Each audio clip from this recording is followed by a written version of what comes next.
Bwana Yesu asifiwe. Biblia inasema upendeleo, lakini mwanamke anayemcha Bwana ndiye atakayeheshimika. Bwana, kipaumbele nini haupashi acha na nini unapasha acha.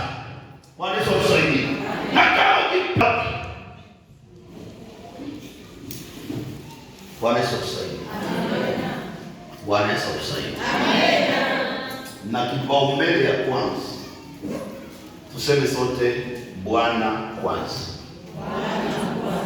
Bwana kwanza. Ile ndio priorite de priorite. Bwana Yesu asifiwe.